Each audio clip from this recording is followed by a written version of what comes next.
Good morning, students. This is science, and we were on chapter number 5, safety first, and we were on page number 40. Yesterday I have explained safety in the kitchen, safety in bathroom, and safety while handling electrical appliances, right? So I hope you all have understood whatever I have explained in these topics. Now today we are going to start with the safety at school. तो school में जो आप काम मतलब कभी कभी लापरवाही कर देते हैं, कभी केयरलेस हो जाते हैं भागते समय, ठीक है, आप सीढ़ियाँ चढ़ते समय, तो इन सब चीज़ों का जब ध्यान रखते हैं तो किन किन बातों का ध्यान रखा जाएगा वो सब देखेंगे इसमें. So safety at school: do not run up or down the stairs. You may fall down and cause injury to yourself and others. क्या होता है, आप लोग क्या करते हैं, कभी लंच ब्रेक हुआ, अगर टीचर वहाँ पे आसपास नहीं है तो आप दौड़ना शुरू कर देते हो सीढ़ियों में ही. तो सीढ़ियों में दौड़ना नहीं है, चाहे आप चढ़ रहे हो चाहे आप उतर रहे हो, ठीक है. एक सीढ़ियों में चढ़ने का और उतरने का प्रॉपर तरीका है. जिस तरह मतलब एक स्टेप फॉरवर्ड लेना है तो उसमें भी जल्दबाजी नहीं करनी है. कभी कभी ऐसा होता है आप धीरे धीरे भी चल रहे होते हैं तो भी आपका पैर मुड़ जाता है, खासकर सीढ़ियों में. तो सीढ़ियों में चढ़ते और उतरते समय ध्यान रखना है अपने आप को. और you may fall down and cause injury to yourself and others. और कभी अगर गिर भी जाते हैं तो आपको बहुत ज़्यादा चोट लग जाएगी, क्योंकि एक सीढ़ी से भी आप गिरना शुरू किए तो फिर पूरी सीढ़ियों में गिरते हुए चले जाएंगे, वहाँ पे रुकने का कोई वो नहीं है, ठीक है. और अगर आप लाइन में अगर गिर गए, लाइन चल रही है और लाइन में ही ऐसे सारे बच्चे भाग रहे हैं, तो उसमें क्या होगा, आप खुद तो गिरेंगे, बाकी दो तीन लोगों को और गिरा देंगे, क्योंकि उनका भी बैलेंस खराब हो जाएगा, है ना. तो इसीलिए सीढ़ियों पर खास तौर पर ध्यान देना है कि किस तरह से चढ़ना और उतरना है, और बहुत स्लोली उसको चढ़ना उतरना है. एक एक स्टेप लेकर आगे बढ़ना है. जब तक आगे वाला आगे बढ़ ना जाए तब तक आपको उसको धक्का नहीं देना है, वरना क्या होगा, उसको धक्का देंगे, उसके आगे वाले को धक्का देगा, और फिर ऐसे धीरे धीरे सब गिरते जाएंगे. समझ रहे. तो सीढ़ियों में बहुत ज़्यादा ध्यान देने की ज़रूरत है. Do not climb on desk और benches, you might fall down. यहाँ पे देख रहे होंगे पिक्चर. यहाँ पे आप क्या करते हैं, कोई कोई बच्चा क्या करता है, डेस्क के ऊपर उछलना शुरू कर देता है, ऐसे कूदना शुरू कर देता है ना. तो जब टीचर नहीं होती है तो फिर क्या करते हैं, आप बेंच के ऊपर क्लाइंब करना शुरू करते हैं, चढ़ना शुरू कर देते हैं, कूदना शुरू कर देते हैं, है ना. तो ये सारी चीज़ें नहीं करनी है. आप गिर भी सकते हैं, आपका मोच भी आ सकती है, ठीक है, स्प्रेन जिसे कहते हैं. तो और बेंचेस के बीचों बीच भागना भी नहीं है. आप लोग क्या करते हैं, पकड़म पकड़ाई खेलते हैं. उसमें देखा हुआ है सारे बच्चों को कि वो जैसे ही लंच ब्रेक का 5 मिनट थोड़ा सा होता है वैसे ही आप लोग दौड़ना शुरू कर देते हैं एक दूसरे को पकड़ने के लिए. वॉशरूम जाना है तो ऐसे क्लास से निकलते ही फटाफट भागते हैं, ऐसे जैसे बाप रे वॉशरूम में हीरा है. ऐसा नहीं है. तो कभी भी चीज़ों को समझिए कि जो भी आप कर रहे हैं क्या वो सही चल रहा है, क्या आपको नुकसान पहुंचा नहीं पाएगा वो. तो ये सारी चीज़ों का ध्यान रखना है, ठीक है. डू नॉट लीन ऑन और slide down the banisters. Okay, lean on and slide down the banisters. Banisters क्या होते हैं, सीढ़ियों में एक रेलिंग लगी होती है. कभी देखा होगा, सीढ़ियों के जो बगल बगल एक रेलिंग होती है जिसमें आप हाथ पकड़कर चलते हैं.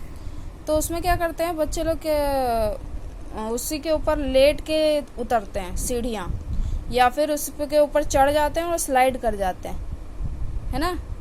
खासकर जब वो दीवार वाली जो बैनिस्टर्स लगे होते हैं, दीवार वाले मतलब प्रॉपरली एक तरीका से, जैसे सीढ़ियों के बगल में एक छोटी सी दीवार खड़ी कर दी जाती है ताकि आप गिरे ना सीढ़ियों से. तो वो दीवार के ऊपर भी आप लोग क्या करते हैं, चढ़ के फिसलना शुरू कर देते हैं. तो वो चीज़ नहीं करनी है, उससे बहुत ज़्यादा चोट आ जाएगी. एक फ्लोर से कहीं 2-3 फ्लोर नीचे ना गिर जाएं आप. इस वजह से उसमें ध्यान रखना है, ठीक है। और कोई कोई बच्चा क्या करता है, उसी के ऊपर ऐसे लेट के और फिर सीढ़ियाँ उतरता है, उसी के ऊपर बिल्कुल लेट जाता है, तो वो भी नहीं करना है, ठीक है। ये सारी चीज़ें आपको स्कूल में ध्यान देनी है। स्कूल में और भी बातों का ध्यान देना है, जैसे बस में चढ़ते समय, उतरते समय आपको बहुत ध्यान देने की ज़रूरत है। किसी को धक्का मत दे दीजिए, किसी को चढ़ते समय पुश मत करिए, ठीक है।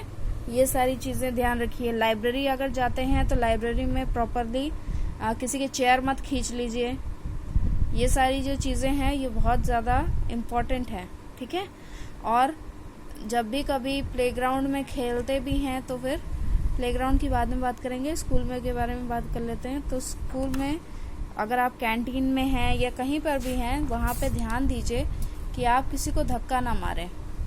कभी कभी ऐसा होता है कि आप तो धक्का मार के चल देते हैं, बेचारा वो गिर जाता है कहीं और 2 लोगों को और गिरा ले जाता है, ठीक है। तो इन सब चीज़ों का ध्यान रखना है। Now safety on the playground and in the swimming pool. Playground और स्विमिंग पूल में क्या ध्यान रखना है, किस तरह अपने आप को बचा कर रखना है, वो इसमें पढ़ेंगे। Do not fight while playing, follow the rules of the game. कभी भी गेम हमेशा, स्पोर्ट्स हमेशा जीत हार लगी रहती है, उसमें कोई इतना ज़्यादा कॉम्पिटिटिव होने की ज़रूरत नहीं है।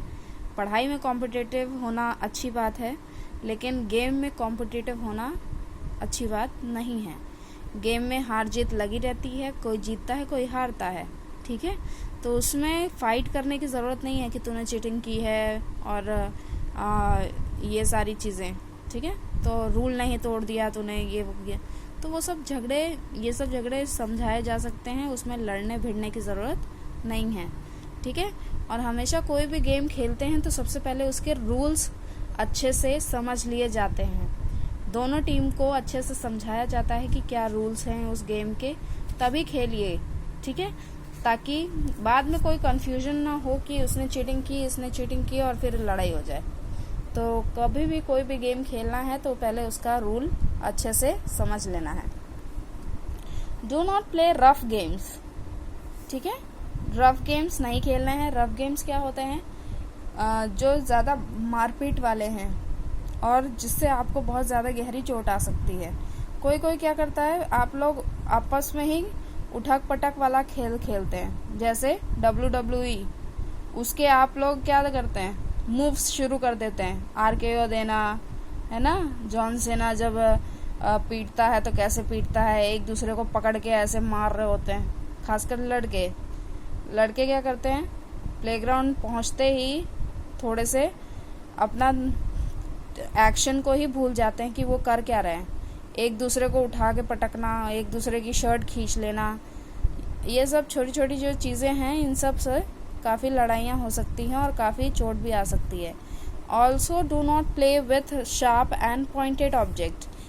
शार्प और पॉइंटेड ऑब्जेक्ट में भी नहीं खेलना है।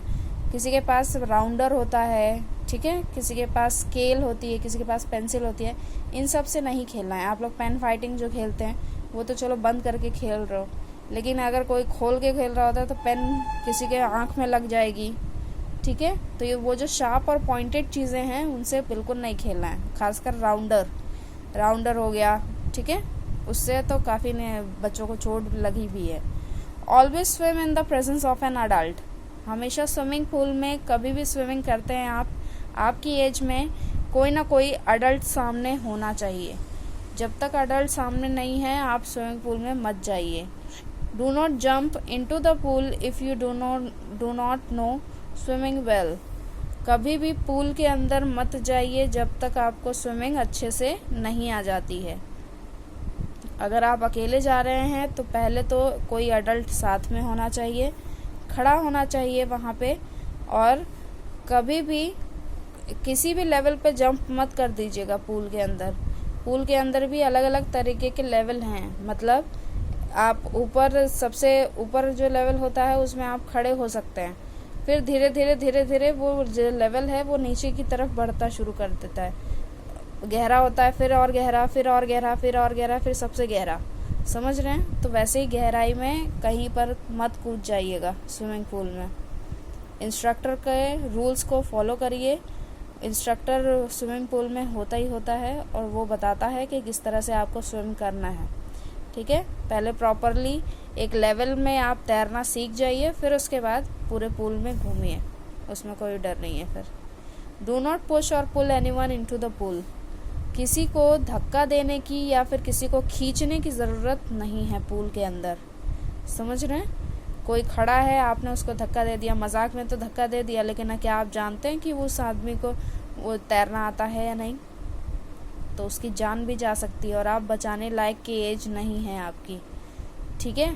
तो आप उसको बचा भी नहीं पाएंगे और वो इंसान शायद मर भी जाए, पानी चोक्ड हो जाता है तब, और कोई बचाने के लिए ना आए तो फिर वो क्या तड़पड़ाता ही रह जाएगा। समझ में आ गया? तो ये बहुत ख़तरनाक है, किसी को भी धक्का दे देना या फिर किसी को अपनी तरफ खींच लेना पूल के अंदर। कोई खड़ा है और आपने उसका पाँव पकड़ के खींच लिया तो ये भी गलत बात है, ठीक है। तो आपको स्विमिंग पूल में ख़ास तौर पर ये ध्यान रखना है कि अपनी सेफ्टी तो रखनी है, बाकियों की भी सेफ्टी रखनी है, क्योंकि आपकी हल्का सा मजाक या हल्की सी आपकी लापरवाही दूसरे की जान ले सकती है। क्लियर? अब पढ़ेंगे सेफ्टी ऑन रोड। या तो ये कल पढ़ सकते हैं, आज के लिए इतना ही रखते हैं। Safety on road and true and false कल पढ़ते हैं, ठीक है। बाकी फिर फर्स्ट एड परसों पढ़ लेंगे। तो ट्रू एंड फॉल्स आपको बुक में ही करना है और आज नहीं करना है, जब मैं कल करवाऊंगी तभी आप करेंगे। Okay, thank you so much.